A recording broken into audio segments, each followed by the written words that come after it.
The car. We know it, we love it, we drive it.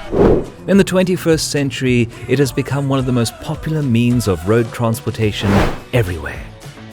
Today, cars come in all shapes, designs, colors and sizes. However, I bet that not most of us know the history behind this great human invention. Well, I took a trip into the past and visited the guys considered the founding fathers of the car. Hold on everyone, as it's going to be quite a ride. Buckle up.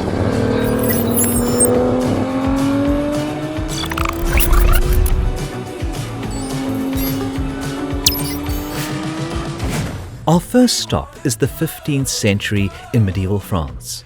Most of you might think we are at the wrong place and time. Actually, no. I'm paying a visit to my old pal Leo, known to most of you as Leonardo Da Vinci. Why, you may ask?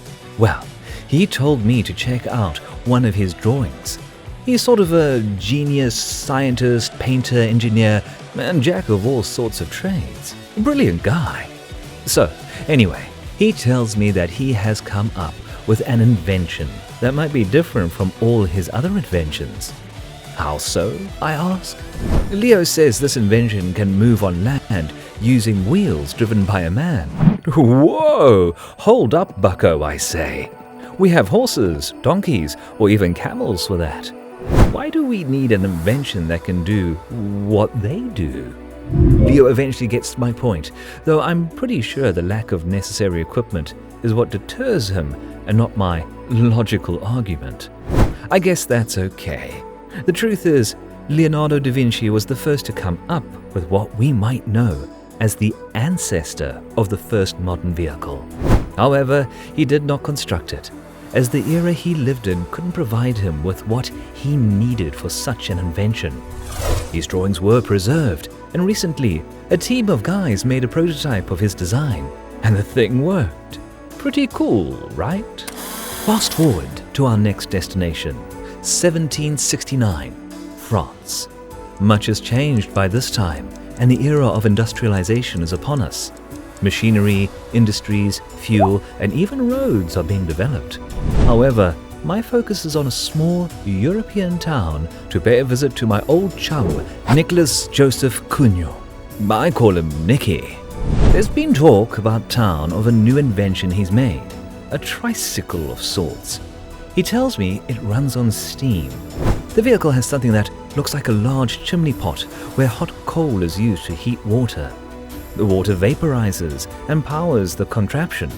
I tell him it's a good design, but maybe he should look for a way to make it less bulky and a little bit more appealing. Well, while he thinks about it, I get to 1886. Here my friend Carl has something going on.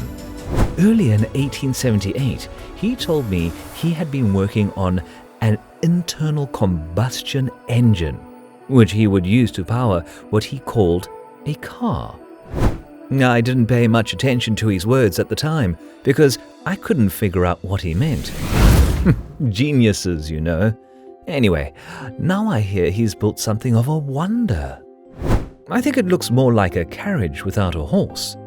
Where the horse should be, Carl has put a wheel there. I'm amazed when I see his wife, Bertha, driving the car along with her kids in the back, going to her parents' place. She says it runs on gasoline. It's amazing, this whole thing. So I pay Carl Benz, by the way, a visit. He tells me he's thinking about turning the production of his vehicle into a business. So he gets a patent in 1886 and promoted his vehicle in July of the same year. He calls it the Benz Patent Motorwagen. By 1893, he has sold almost 25 Benz vehicles and added another wheel. Benz eventually sets up the Benz & Compagnie, which becomes the largest car manufacturer by 1900.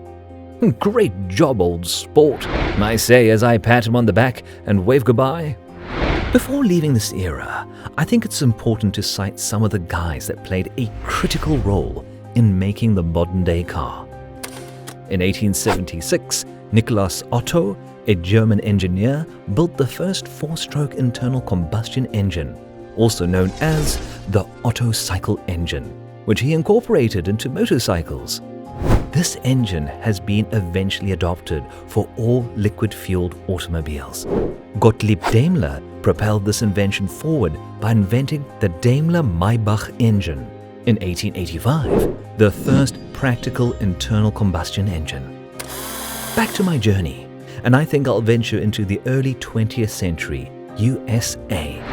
A long time ago, a friend of mine, Henry Ford, had figured out a way to do away with the horse entirely using this same vehicle. Before his genius plan, most vehicles were expensive as the initial production cost was high. Therefore, not many middle-class people could afford cars. Also, many restrictions and laws had been put in place in continents such as Europe against car owners, and thus the car's development had been heavily impeded. However, my pal Henry has an idea.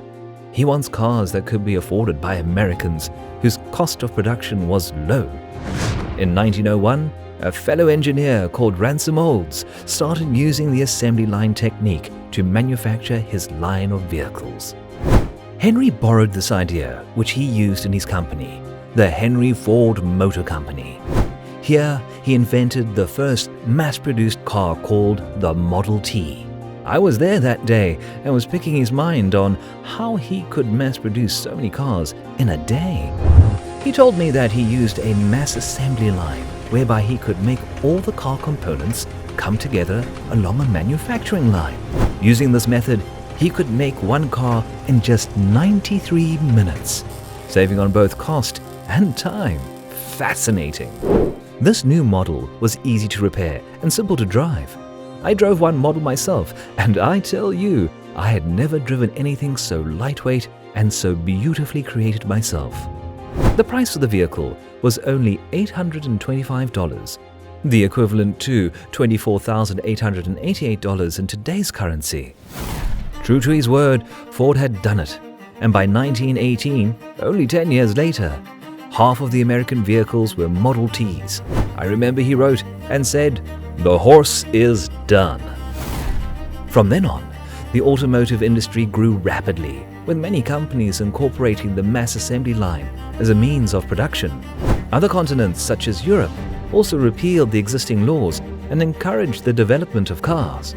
After World War II, many new automobiles came up, such as Bugatti, Delay, Voisin, Cadillac, Packard, Pierce Arrow, Mercedes-Benz, Maybach, and Porsche. Other countries came up during this period, most notably Japan, which came up with cars whose brand names are still well known.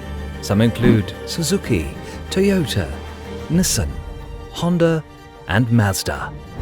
Now I think it's time to go back home. The trip has been a long but educational one. In the 21st century, cars truly have come a long way. There have been dynamic changes in almost every aspect of the car's design since the Model T, including changes in the user interface, fuel and propulsion technologies, and the introduction of electronics into the car's interior such as radio, MP3 players, and even Wi-Fi, changes in lighting, and even in weight. Since the car has become common and a day-to-day mode of transportation, laws and safety rules have been set to ensure the safety of the drivers and other road users. This has been achieved by introducing airbags, safety belts, and a speedometer for the driver. Since the car has become a common means of transport, people have found new ways to make it better, faster, fancier, and even greater. Designers have now come up with small cars with wide legs and low body, known as racing cars.